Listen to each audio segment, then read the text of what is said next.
বর্তমান সময়ে আমাদের সমাজে এমন কিছু ইসলামিক মূল্যবোধ ও বাস্তব সত্য রয়েছে যা কাগজে কলমে বা মুখে আমরা সবাই স্বীকার করলেও বাস্তবে অনেকেই তা মেনে চলেন না। এমন কিছু তিক্ত অথচ বাস্তব কথা তুলে ধরা হলো। পরনিন্দা বর্জন ও গীবত না করা। ইসলামে গীবত বা পরনিন্দাকে নিজের মৃত ভাইয়ের গোশত খাওয়ার মতো জঘন্য অপরাধ বলা হয়েছে।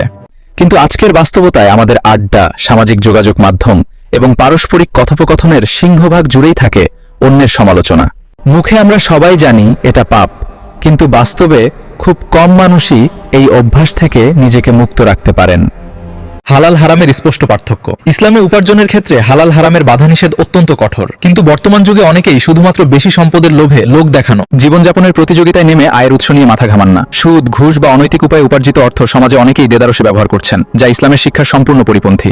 সাধারণ জীবনযাপন ও অপচয় রোধ। কোরআনে অপচয়কারীকে শয়তানের ভাই বলা হয়েছে, অথচ বর্তমান সমাজে বিয়ে শাদী, সামাজিক অনুষ্ঠান কিংবা ব্যক্তিগত জীবনে দেদারসে অপচয় করাটা একটা স্ট্যাটাস সিম্বল বা মর্যাদার প্রতীক হয়ে দাঁড়িয়েছে।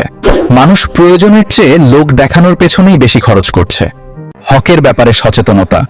বান্দার হক বা মানুষের অধিকারের ব্যাপারে মারাত্মক উদাসীন।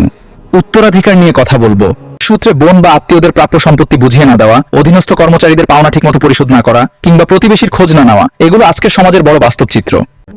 ইসলাম শেখায়, যার অন্তরে বিন্দু পরিমাণ অহংকার থাকবে সে জান্নাতে প্রবেশ করবে না।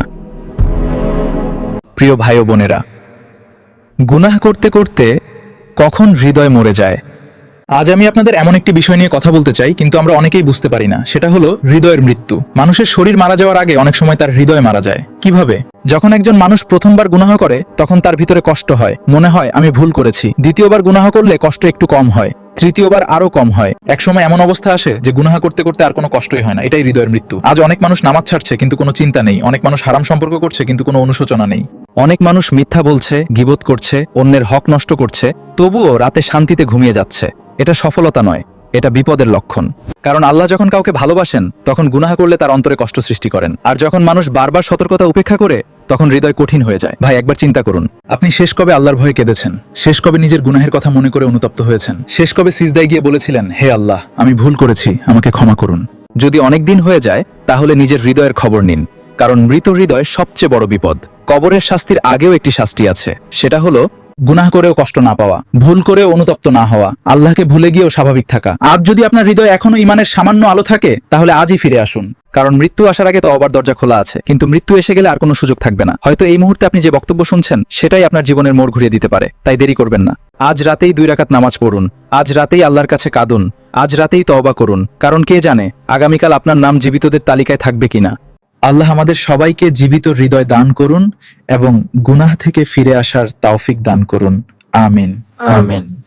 ভাই ও বোনেরা, আজ মানুষ তোমার ছবি দেখে, তোমার পোস্টে লাইক দেয়, তোমার কথা শুনে, তোমাকে নিয়ে আলোচনা করে, কিন্তু জানো কি, তোমার মৃত্যুর কয়েকদিন পর পৃথিবী আবার আগের মতো চলতে থাকবে, আর তুমি একা কবরের ভিতরে শুয়ে থাকবে। আজ যে মানুষগুলো তোমাকে ছাড়া কিছু ভাবতে পারে না বলে মনে হয়, তারাও একদিন স্বাভাবিক জীবনে ফিরে যাবে।